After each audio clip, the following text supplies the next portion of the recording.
Welcome to 3D network. ఈరోజు IPL 2026 qualifier 2 జరగనుంది. ఈ క్వాలిఫైర్ 2లో Gujarat Titans versus Rajasthan Royals ఈ రెండు జట్లు కూడా ఆడబోతున్నాయి. గత రెండు మ్యాచ్లో మనం చూసుకున్నట్లయితే గత మ్యాచ్లో ముఖ్యంగా వైభవ్ సూర్యవంశీ ఎంత విధ్వంసకరంగా ఆడాడో అందరికీ తెలిసిందే. వైభవ్ని ఆపితేనే గుజరాత్ టైటన్స్కి ఛాన్స్ ఉంటుందనే విషయం ఇప్పుడు సర్వత్రా చర్చనీయాంశమైంది. గుజరాత్ టీం కూడా గుజరాత్ దగ్గర మంచి బౌలింగ్ లైనప్ ఉంది. రబాడా, సిరాజ్ వీళ్ళిద్దరు అద్భుతంగా ఇస్తున్నారు. మరొక వైపు హోల్డర్ కూడా అద్భుతంగా ఇస్తున్నారు, వెస్టిండీస్ ప్లేయరు. సో ఈ ముగ్గురు ఈ బౌలింగ్ త్రయం ఎటువంటి వ్యూహాలతో వైభవ్ సూర్యవంశీని ఎదుర్కొంటున్న పైనే గుజరాత్ విజయం అనే ఆధారపడి ఉంది. మరొక వైపు వైభవ్ ఈ మ్యాచ్లో చెలరేగిపోతే ఖచ్చితంగా వార్ వన్ సైడ్ అయిపోతుంది. మొన్న ఎస్ఆర్హెచ్తో మ్యాచ్లో మాదిరిగా ఈరోజు కూడా ఆడినట్లయితే మొన్న కొన్ని అద్భుతమైన రికార్డులు నెలకొల్పాడు. దాదాపు 4-5 అవార్డ్స్ ఒక మ్యాచ్లో ఇచ్చే ఒక 7-8 అవార్డ్స్లో ఒక 4-5 అవార్డ్స్ వైభవ్ సూర్యవంశీని దక్కించుకున్నాడు. సో ఈరోజు మ్యాచ్లో వైభవ్ ఆట తీరుపైనే మ్యాచ్ ఫలితం ఆధారపడిందని చెప్పవచ్చు. మరొక వైపు జోఫ్రా ఆర్చర్ ఇప్పటి వరకు రాజస్థాన్ రాయల్స్ చూసుకున్నట్లయితే ఈ ఇద్దరు ప్లేయర్స్ పైన డిపెండ్ అవుతూ వచ్చింది. బ్యాటింగ్లో వైభవ్ సూర్యవంశీ ఆడితే మిగతా బ్యాటింగ్ విభాగం మీద ఎఫెక్ట్ పడకుండా వాళ్ళు ఆడకుండా చెల్లింది. సో ఇటు బౌలింగ్లో కూడా చూసుకున్నట్లయితే జోఫ్రా ఆర్చర్ ముఖ్యంగా పవర్ ప్లేలో అద్భుతంగా బౌలింగ్ చేస్తున్నాడు. తన స్పీడ్తో తన పేస్తో బ్యాట్స్మెన్ని వెంబలెత్తిస్తున్నాడు. గత మ్యాచ్లో కూడా ఎస్ఆర్హెచ్ మ్యాచ్లో ఒక 2 ఎక్స్పెన్సివ్ ఓవర్స్ వేసినప్పటికైతే కీలకమైన 3 వికెట్లు తీసుకున్నాడు జోఫ్రా ఆర్చర్. ఆ 3 వికెట్లలో ఒకటి అభిషేక్ శర్మ, ట్రావిస్ హెడ్. ఈ ఒక అద్భుతమైన బౌలింగ్తో అయితే జోఫ్రా ఆర్చర్ అయితే రాజస్థాన్ రాయల్స్ని ముందుండి నడిపిస్తున్నాడు. సో ఒక్కసారి అయితే చూసుకున్నట్లయితే మనం పేపర్లో కూడా చూసుకున్నట్లయితే కళ్ళన్నీ కుర్రాడిపైనే. వైభవ్ని ఆపితేనే టైటాన్స్కి ఛాన్స్. ఈ రెండు జట్లలో గెలిచిన జట్టే ఖచ్చితంగా ఫైనల్లో ఆర్సీబీని ఢీకొట్టబోతుంది. సో ఫైనల్లో ఆర్సీబీ అన్ని విభాగాల్లో పటిష్టంగా ఉన్న ఆర్సీబీని ఢీకొట్టాలంటే ఖచ్చితంగా కూడా ఇక్కడ రెండు జట్లు తమ పూర్తి స్థాయిలో ఆట తీరును ప్రదర్శించాల్సిన అవసరం ఉంది. ఇక్కడ ఇది ఒక రకంగా చెప్పాలంటే ఫైనల్కి ముందు ఫైనల్ లాంటిదిగా చెప్పుకోవచ్చు. ఇందులో ఓడిపోయిన జట్టు ఇంటికి వెళ్ళిపోతుంది కాబట్టి ఇప్పటి వరకు ఐపీఎల్లో రెండు జట్లు ఒక 10 సార్లు తలపడితే అందులో 3 సార్లు మాత్రమే రాజస్థాన్ రాయల్స్ గెలిచింది. 7 సార్లు గుజరాత్ టైటన్సే పైచేయి సాధించినట్లుగా మనం చూడవచ్చు. సో ముఖ్యంగా వైభవ్ సూర్యవంశీ గురించి కొంతమంది క్రికెట్ లెజెండ్స్ అయితే కొన్ని కామెంట్స్ అయితే చేశారు. వైభవ్ బ్యాటింగ్ గురించి, వైభవ్ బ్యాటింగ్ స్వింగ్ అదిరిపోయింది, ప్యాడ్ల మీదకి వస్తున్న బంతులు ఇబ్బంది పడకుండా ఆడుతున్న వైనం అద్భుతం, అతడికి సంపూర్ణంగా స్వేచ్ఛనివ్వడం వల్లే విధ్వంసం సృష్టించగలుగుతున్నాడని సచిన్ టెండూల్కర్ అన్నాడు. సో వైభవ్కి స్వేచ్ఛ ఇస్తున్నారు. సో ఖచ్చితంగా వికెట్ కాపాడుకోవాలి, నువ్వు ఇట్లా స్ట్రైక్ రొటేట్ చేయాలి, ఇలాంటివేం లేదు, నువ్వు ఖచ్చితంగా స్టాండింగ్ ఉండాలి, ఇలాంటి లేవు, అలాంటి ఏం రిస్ట్రిక్షన్స్ లేవు వైభవ్కి. నీకు ఇష్టానుసారంగా వెళ్ళి ఆడు అని ఒక టీం అనేది వదిలేసింది కాబట్టి వైభవ్ ఈ రేంజ్లో అద్భుతంగా విజృంభిస్తున్నాడని సచిన్ టెండూల్కర్ అయితే అంటున్నాడు. సో యువరాజ్ సింగ్ ఏమంటున్నాడు అంటే చూద్దాం ఒకసారి. Baby boss Vaibhav universal boss Chris Gayle రికార్డును బద్దలు కొట్టాడు. నమ్మకం కాని రీతిలో ఈ పిల్లోడి ఆట సాగుతుందని యువరాజ్ సింగ్ కూడా మెచ్చుకున్నాడు. ఇక సురేష్ రైనా సూర్యవంశీ ఆటను వర్ణించడానికి నిఘంటువులోని వర్డ్స్ లేవని చెప్తున్నాడు. ఫ్యాన్స్ అయితే అతడి బ్యాటింగ్ కోసం ఎంతో ఆసక్తిగా ఎదురు చూస్తుండడం భారత క్రికెట్ సురక్షితంగానే ఉందని నిరూపిస్తోందని చెప్తున్నాడు. అంటే ఈ మధ్య ఏమవుతుంది, క్రికెట్ ఐపీఎల్ అయినా T20 అయినా ఇదంతా జస్ట్ రొట్టగొట్టులాగా అనిపిస్తుంది, ఎవరు చూడట్లేదు, ఇంట్రెస్టింగ్ ఉండట్లేదు అనే ఈ తరుణంలో వైభవ్ సూర్యవంశీ ఆట ఒకప్పుడు సచిన్ టెండూల్కర్, తర్వాత ధోని, తర్వాత కోహ్లీ, తర్వాత రోహిత్ శర్మ వీళ్ళందరూ ఆటకి ఎట్లా అయితే వన్డే తీసుకొచ్చారో ఇప్పుడు వైభవ్ సూర్యవంశీ వల్ల కూడా క్రికెట్కి మంచి, ఇండియాలో క్రికెట్ కూడా మళ్ళీ ఇంకా కొన్ని రోజుల పాటు మంచి ఆదరణ దక్కుతుంది అని చెప్తున్నాడు సురేష్ రైనా.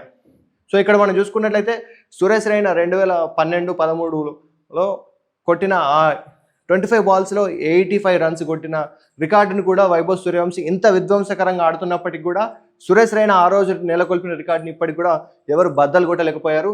దాదాపు 345, 360 అరౌండ్ ఈ మధ్య స్ట్రైక్ రేట్తో సురేష్ రైనా బ్యాటింగ్ చేయడం మనం గమనించాం ఆ రోజు. సో వైభవ్ సూర్యవంశీ ఇంత విధ్వంసకరంగా ఆడుతున్నప్పటికీ కూడా సురేష్ రైనా రికార్డుని ఇప్పటికీ ఎవరు బద్దలు కొట్టలేరు. క్రిస్ గేల్ రికార్డు బద్దలు కొట్టినప్పటికీ రైనా రికార్డు మాత్రం అన్బీటబుల్గానే ఉంది ఇప్పటికీ. సో నెక్స్ట్ వైభవ్ సూర్యవంశీ ఈ రికార్డుని బద్దలు కొడతారా, మరి మీరేమనుకుంటున్నారు, ఇది కూడా కమెంట్ చేయండి. సో ఇక ధ్రువ్ జురేల్ కూడా అన్నాడు, ఎలాంటి భయం లేకుండా ఆడుతున్నాడు, బౌలర్ ఎవరు చూడట్లేదని చెప్తున్నాడు.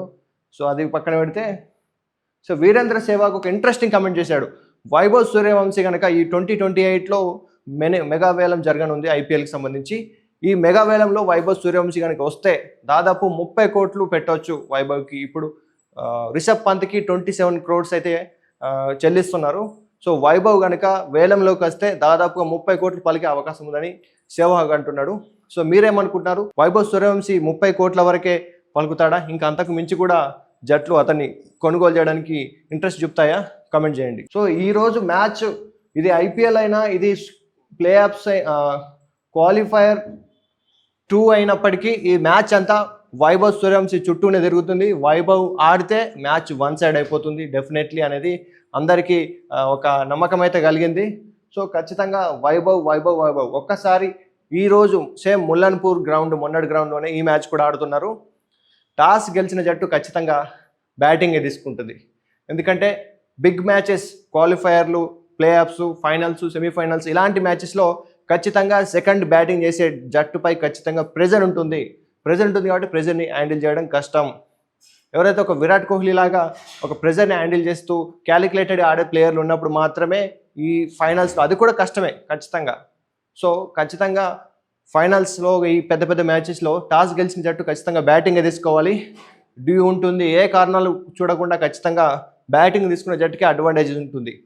సో ఇది చాలా వరకు నిరూపితమైంది. ఇక రాజస్థాన్ రాయల్స్ విషయానికి వస్తే టీం విషయంలో టోర్నీ స్టార్టింగ్ మొదట్లో అయితే టీం టేబుల్లో టాప్లో ఉంది. తర్వాత ఎప్పుడైతే ఎస్ఆర్హెచ్ రాజస్థాన్ రాయల్స్ని ఓడించిందో అప్పటి నుంచి రాజస్థాన్ డౌన్ఫాల్లో వెళ్ళిపోయింది.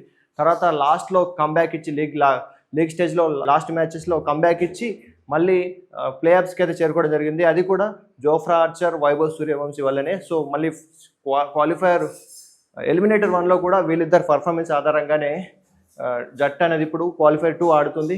సో మళ్ళీ ఒక్కసారి వీరిద్దరు మళ్ళీ చెలరేగితేనే ఈ టీం గెలిచి ఎంత పెద్ద టీంనైనా కొట్టేసి, గుజరాత్ని కూడా కొట్టేసి ఫైనల్లో చేరే అవకాశం ఉంది. సో వీళ్ళిద్దరు పర్ఫార్మెన్స్ ఎలా ఉందని పైన ఇప్పుడు జట్టు విజయాలు ఆధారపడి ఉన్నాయి. ఇటు గుజరాత్ టైటాన్స్ విషయానికి వస్తే గుజరాత్ టైటాన్స్లో కూడా 5 ఇప్పుడు కొత్తగా హోల్డర్ కూడా యాడ్ అయ్యాడు. ఓపెనర్లు సాయి సుదర్శన్, శుభ్మన్ గిల్ వీళ్ళిద్దరు నిలకడగా ఆడుతున్నారు. పర్పుల్ ఆరెంజ్ క్యాప్ రేసులో వీళ్ళిద్దరు మొదట్లో వీళ్ళిద్దరే ఉన్నారు. సో అటు వైభవ్తో వీళ్ళిద్దరు పోటీ పడుతున్నారు. అరౌండ్ 650 రన్స్ అయితే చేస్తున్నారు. మంచి స్ట్రైక్ రేట్ కూడా మెయింటైన్ చేస్తున్నారు. వీళ్ళిద్దరు కనుక ఆడితే ప్రత్యర్థి బౌలర్లకు చుక్కలు కనిపిస్తాయి. వీళ్ళిద్దరు గిట్ట ఒకవేళ ఎర్లీగానే పవర్ ప్లేను అవుట్ అయిపోతే జట్టు పైన తీవ్రంగా ఎఫెక్ట్ పడుతుంది. సో మిగతా బ్యాట్స్మెన్ ఎవరికి కూడా ఆశించిన మేరకు రాణించట్లేదు.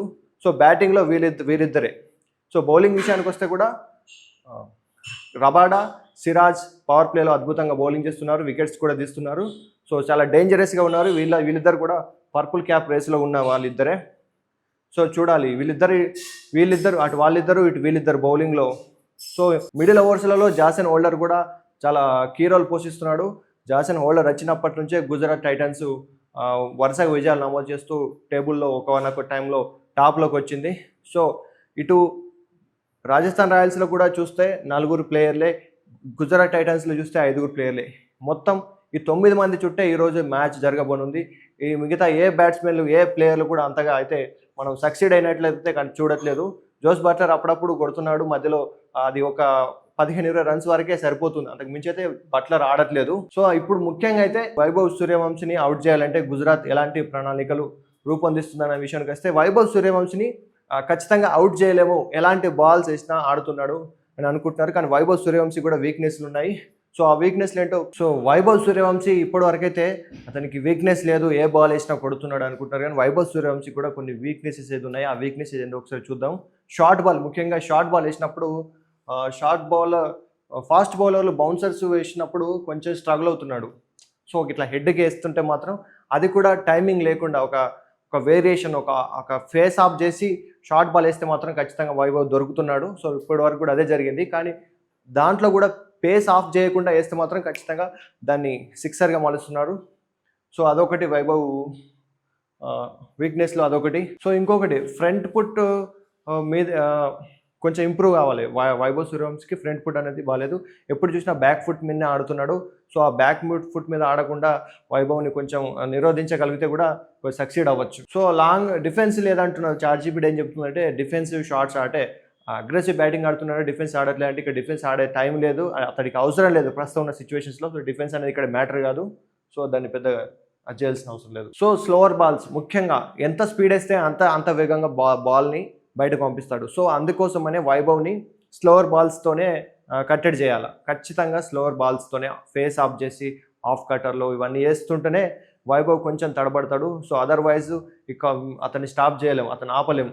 ఈజ్ అన్స్టాపబుల్ అని చెప్పొచ్చు. సో ముఖ్యంగా ఏమైతే ఇక్కడ ఏం జరుగుతుందంటే, ముఖ్యంగా మొన్న లాస్ట్ మ్యాచ్లో ప్యాట్ కమిన్స్ అనేది ద గ్రేట్ మైండ్, ఒక క్రికెట్ జీనియస్ అని చెప్పొచ్చు. ఆస్ట్రేలియన్ ప్లేయరు, ఒక అద్భుతమైన టాక్టికల్స్ తోని బ్యాట్స్మెన్ని కట్టడి చేస్తారు. ఒక స్ట్రాటజీలు పన్నుతాడు. ఆ స్ట్రాటజీలో బ్యాట్స్మెన్ని అందులో పడేస్తుంటారు. సో వాళ్ళ గేమ్లోకి బ్యాట్స్మెన్ తీసుకొస్తారు ఎప్పుడు కూడా ప్యాట్ కమిన్స్. కానీ వైభవ్ సూర్యవంశీ ఏం చేస్తున్నాడంటే, తన అటాకింగ్ గేమ్తో, తన దాడితో ఏం చేస్తున్నాడు, బౌలర్స్నే తన గేమ్లోకి తీసుకొచ్చుకుంటున్నాడు. సో వాళ్ళ స్ట్రాటజీలు ఇంప్లిమెంట్ చేసే టైం ఇవ్వట్లేదు. సో ఆ విధంగా ఆడుతున్నాడు. ఇక్కడ జరిగేది మెయిన్ ఇదే. సో వాళ్ళు ఏదో చెత్త బంతులు వేయడానికి రీజన్ ఏంటంటే, కోర్స్ వైభవ్ అద్భుతంగా ఆడుతున్నాడు, హ్యాండ్ పవర్ ఉంది, టైమింగ్ అద్భుతంగా చేస్తున్నాడు. సో అందుకే సిక్స్లు పోతున్నాయి. కానీ వాళ్ళు అనుకున్నది ఇంప్లిమెంట్ చేయలేకపోతున్నారు ఇక్కడ ముఖ్యంగా. దానికి కారణం వైభవ్ అటాకింగ్ గేమ్. సో వాళ్ళకి ఆ స్పేస్ దొరకట్లేదు అసలు. ఆ విధంగా ఒక లైన్ వరుస పెట్టి ఒక 3-4 సిక్స్లు పోతుంటే ఏ బౌలర్ అయినా కొద్దిగా కన్ఫ్యూజ్ అవుతాడు.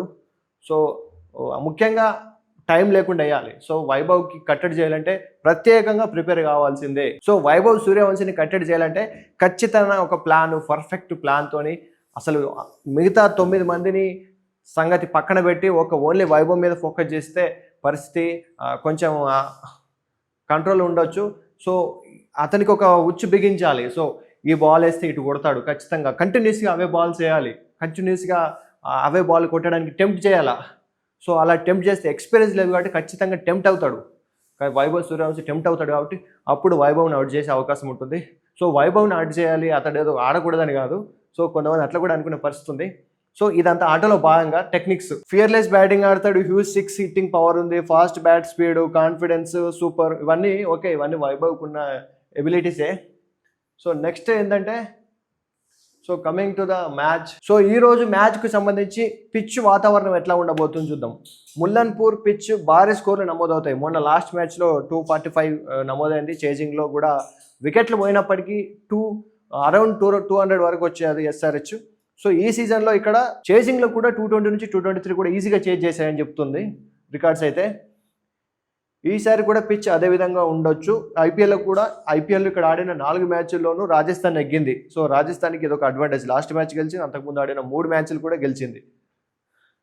సో గుజరాత్ టైటన్స్ ఒక మ్యాచ్ ఆడితే ఒకటి గెలిచింది, 2 ఓడింది.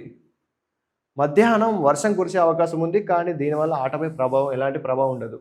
సో మధ్యాహ్నం వర్షం కురిసే అవకాశం ఉంది, అయినప్పటికీ ఎలాంటి ఇబ్బందులు ఎదురవు, జస్ట్ ఏదో జల్లులు పడి పోతాయి కావచ్చు. సో అంతకుమించి ఏం లేదు. సో వర్షం ఎఫెక్ట్ కూడా నాకు తెలిసి పిచ్ మీద ఏం ఎఫెక్ట్ ఉండకపోవచ్చు, ఎందుకంటే గ్రాస్ ఏమి ఉండదు పిచ్ మీద.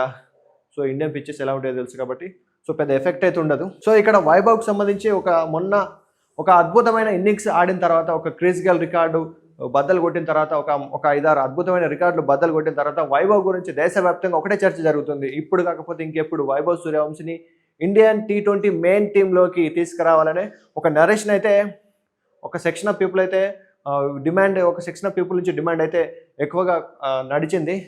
సో ఇప్పుడు సునీల్ గవాస్కర్ కూడా ఇప్పుడు కాకపోతే ఇంకెప్పుడు అనే ఒక హెడ్లైన్తో మనం చూడొచ్చు. ఏమన్నాడు ఒకసారి చూద్దాం. సునీల్ గవాస్కర్, యువ సంచలనం వైభవ్ సూర్యవంశీకి భారత T20 జట్టులో ఇప్పుడు కాకపోతే ఇంకెప్పుడు అవకాశం ఇస్తారని సెలెక్టర్లను భారత జట్టు మాజీ కెప్టెన్ సునీల్ గవాస్కర్ ప్రశ్నించాడు. వైభవ్ భారత క్రికెట్కి దేవుడిచ్చిన బహుమతి. Of course super. 2026 సూర్యవంశీ ఏడాదిగా గుర్తుండిపోతుంది. అతడు అంతర్జాతీయ క్రికెట్ ఆడేందుకు సిద్ధంగా ఉన్నాడు. రాబోయే ఇంగ్లాండ్ పర్యటనలో T20 సిరీస్కు అతన్ని ఎంపిక చేయాలి. ఈ ఐపీఎల్లో గొప్పగా రాణించిన సూర్యవంశీ భారత జట్టులో చోటికి అర్హుడు. అతడికి ఇప్పుడు కాకపోతే ఇంకెప్పుడు అవకాశం ఇస్తారు. 15 సంవత్సరాల అంతర్జాతీయ అనుభవం ఉన్న ఆటగాడిలా బౌలర్లపై వైభవ్ విరుచుకుపడుతున్నాడు. అతడు తుది జట్టులో ఉండాలో లేదో తర్వాత నిర్ణయించుకోవచ్చు. మొదట 15 మంది సభ్యుల జట్టులోకి అయితే తీసుకోవాలని సునీల్ గవాస్కర్ చెప్తున్నాడు. సో 2026 అనే సంవత్సరాన్ని వైభవ్ సంవత్సరంగా గుర్తించి, సో వైభవ్ ఇంత అద్భుతంగా ఆడుతున్నాడు కాబట్టి అతడికి 15 ఏళ్ళు ఉన్నప్పటికీ 15 ఏళ్ళ ఎక్స్పీరియన్స్ ఉన్న ప్లేయర్ లాగా ఆడుతున్నాడు. సో వైభవ్ని ఇప్పుడు ఖచ్చితంగా టీంలోకి తీసుకోవాల్సిన టైం ఆసన్నమైంది. ఈ ఇంగ్లాండ్ T20 సిరీస్కి వైభవ్ని ఎంపిక చేయాలి. సో ఫస్ట్ 15 మెంబర్స్ స్క్వాడ్లో అయితే తీసుకుంటే, తర్వాత అవసరం ఉంటే తుది జట్టులోకి తీసుకోవచ్చు, అది తర్వాత విషయం. సో వైభవ్ని అయితే టీంలోకి ఎంపిక చేయాలని సునీల్ గవాస్కర్ అయితే చెప్తున్నాడు. సో వైభవ్ని ఎంపిక చేయాలనేది సెలెక్టర్లకు సంబంధించిన విషయం. సో అయినప్పటికీ చాలామంది ఈ మధ్య గమనిస్తే గత 3-4 ఏళ్ళుగా ఐపీఎల్కే ప్రయారిటీ ఇస్తున్నారు. రంజీ ట్రోఫీలు, మిగతా ట్రోఫీల గురించి దేశవాళీ ట్రోఫీల మ్యాచెస్లో ఆడిన ప్లేయర్లపై ఎక్కువ దృష్టి పెట్టట్లేదు. సో T20 వన్డే విషయానికి వచ్చేసరికి ఏంటంటే ఐపీఎల్లో ఆడిన ప్లేయర్స్ని మాత్రమే సెలెక్ట్ చేస్తున్నారు. ఆ లెక్కన చూస్తున్నట్లయితే వైభవ్ సూర్యవంశిని ఇప్పుడు సెలెక్ట్ చేయొచ్చు, ఎందుకంటే ఆరెంజ్ క్యాప్ హోల్డరు. సో ఇప్పటికే 6-8 ఉంది. ఇంకొక మ్యాచ్ ఎవరు ఆడినా ఆడకపోయినా ఆల్మోస్ట్ వైభవ్ని దాటేయాలంటే ఇప్పుడు అభిషేక్ శర్మ లేడు, ఇషాన్ కిషన్ లేడు, క్లాసన్ లేడు. సో ఉన్నదల్లా ఇద్దరే, Shubman Gill, Sai Sudarshan, next Virat Kohli. So Virat Kohli almost ఒక 80-90 రన్స్ షాట్ ఉన్నాడు. సో నెక్స్ట్ మ్యాచ్లో విరాట్ కోహ్లీ సెంచరీ కొట్టాలి.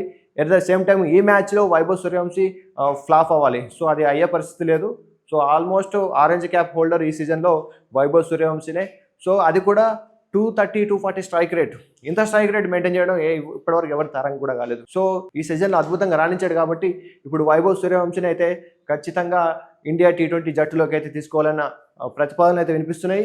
సునీల్ గవాస్కర్తో పాటు చాలామంది ఇదే డిమాండ్ అయితే చేస్తున్నారు. సో మరి వైభవ్ సూర్యవంశి కనుక ఇండియా T20 స్క్వాడ్లోకి, ఇండియా T20 టీంలోకి వస్తే ఎలా పర్ఫామ్ చేస్తాడు అనేది సో వెయిట్ అండ్ సీ.